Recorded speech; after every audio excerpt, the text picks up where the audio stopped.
Shabbos, say, stay tuned. There's a Gavaldiga podcast. Rabbi Steve Geller does a Gavaldiga Zach, and that'll be coming out this week. Torah Giants on Chumash. Shalom Uvrach, and welcome to the weekly piece on the Parsha from Torah Giants on Chumash, written by Rabbi Rabbi Goodmans, the Rabbi Emeritus of Young Yisrael Rockaway. Sit back and enjoy. Welcome to Torah Giants on Chumash. I'm Steve Geller. I get excited about most of the pieces in this set, and this week is no different. We have a lot to pack into this week's treasure from Rabbi Goodmans, including some behind-the-scenes extras from our Holy Rav Eytan Feiner. V'yisha'aru shnei anashim b'machana, and two people remained in the camp. One was named Eldad, and the second was named Meidad. The Spirit rested upon them, they were inscribed, and they didn't go out to the tent, they prophesied in the camp. In the next pasuk, V'yarat hanar v'yager l'Moshe v'yomar. An assistant ran out to Moshe and confirmed Eldad and Meidad misnabin b'machana. Eldad and Meidad are prophesying in the camp. Quoting the Midrash, Rashi explains that although they were chosen for the distinction of being two of the 70 elders of the Sanhedrin, in their humility they refrained from that huge honor. However, since we read that 70 men did gather, the mystery seems to be who replaced them.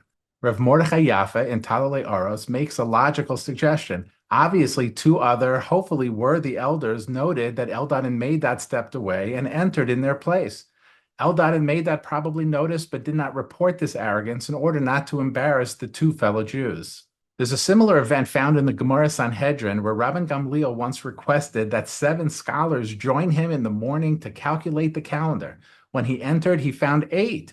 Since protocol called for precisely 7, he asked for the identity of the intruder.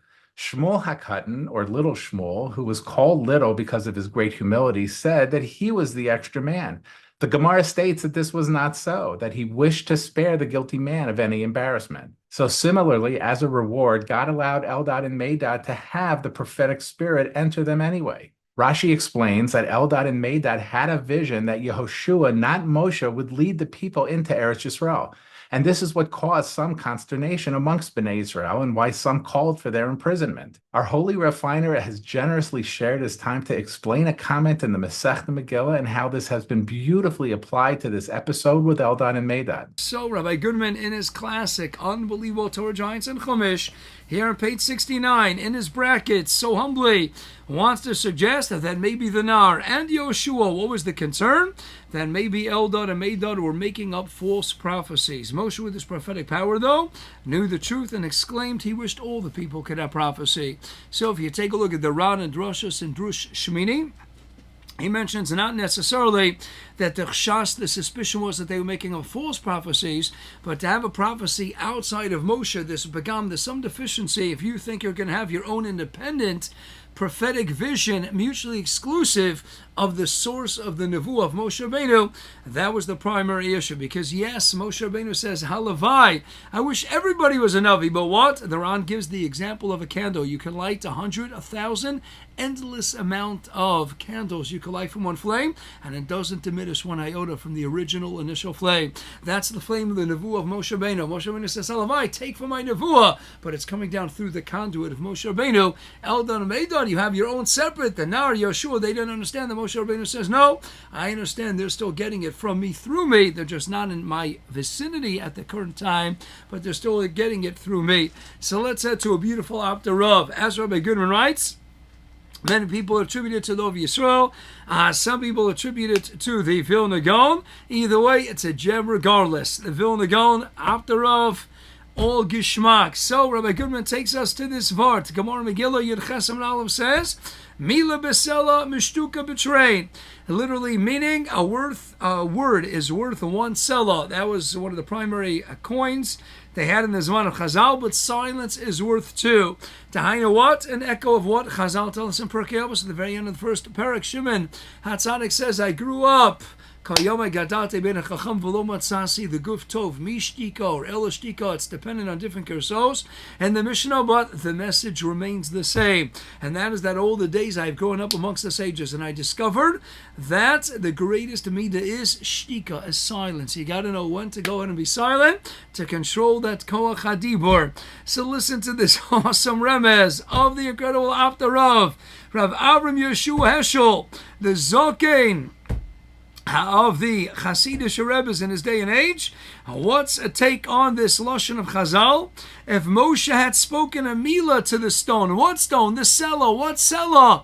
The Selah of the rock that he was instructed to go ahead and speak to in order to draw forth the water rather than hitting it. But we know many Rishonim say, what was the chet of Moshe Rabbeinu's unbelievable madrega? That when it came to Parshas Chukas, we know that he hit the rock instead of speaking to it. Had he spoken one milah bisela, one milah to the Selah, had he spoken to that Selah, to that rock, instead of what? Instead of hitting it, then it would have silenced Mishtuka betrayed. That's better than the silence. Silence is worth two. What does it mean silence is worth two? It would have silenced the two. Which two? The two in this week's parasha of Eldad and Meidad, who are giving the prophecy that Moshe would die and Yehoshua will lead the Jews into Eretz Yisrael. He would have prevented that nevuah from ever transpiring, because he never would have been punished and he would have been zocha to bring Klal Yisrael into Eretz Yisrael. We would have had the Beis HaMikdash, and that's it. We would have been brought to the ultimate gula already then. So, what an unbelievable remez, and what a message to be gleaned. Because more of Rabbi Sai, ladies and gentlemen, what's it all about? What's this called? We are all about koach hadibur, all about the power to speak. Human beings known what? First and foremost as medaber, the ability to speak. But that means what? The ability to speak. Not just that we know how to speak, that we can control it, we can control our urges. We know when to speak and when not to speak. That's the gadlus. But what? When it came to the rock, you got to know when to speak up. Had he had a selah, just one milah b'selah, had he spoken just a few words, one word, rock, pour forth your water generously. Milah b'selah, that's mishtuka betraying. Yes, silence is worth two. Silence is always better, but we still have to control as medarim to know when to speak, when not to speak. And Moshe Rabbeinu, the lowest of Harim, spoke into the rock rather than hitting it. A difference that would have made, and it would have silenced the Eldad and Meidad. We never would have needed that prophecy of Moshe Mace, the Yehoshua Machnes. What lessons to be learned. What a fantastic message we get every single week from the unbelievable Steve Geller's videos. And that's what this podcast is all about. If there's Geshmaka Torah, Rabbi Goodman couldn't hold back. He's sharing it with us in Torah Giants and Chumash. And the unbelievable conduit, Rav Steve, is transmitting, sending it onwards. Keep sending it on. Keep pressing the follow and the like, and disseminate Torah worldwide. Hatzlach HaRav. Have an awesome, amazing job. Just another beautiful piece by our amazing Gedolei B'Torah, Rabbi Goodmans and Rav Eytan Feiner. And as Rabbi Feiner says, Rabbi say, tune in, press the like, press the follow, keep going strong. There's a time to be silent. There's a time to speak up. When you know a geshmak, a piece of Torah, you got to share it with the tzibor.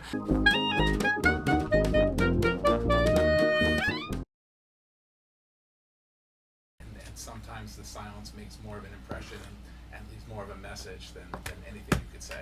That's right. It's Sometimes the keeping silent, I say, oh, that would have been great. The Maisa with the brisker Rav.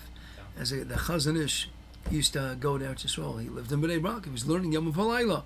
They say twice a year he would visit Yerushalayim. He would go Chol Hamoed Sukkos, Chol Hamoed Pesach for Bechina Me'ina for Li the Rego. And he would go to the Kotel, spend time davening by the holiest place in the world, and then he would go visit the brisker Rav.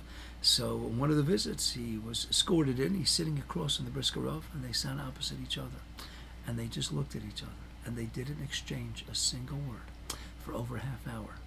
Gets up to go. He says, a good night. And he goes out. The guy says, Rebbe. He says, the brisker Rav. He says, you said for me, you didn't say anything. He says, we said more in that half hour than you guys speak in an entire week. Gedolim know how to communicate through silence itself. Husband and wife have a good relationship, they could just give each other a certain look, and they just know instinctively, intuitively. That's the vart. When you're so connected, you know how to keep quiet. But it's best to be a listener.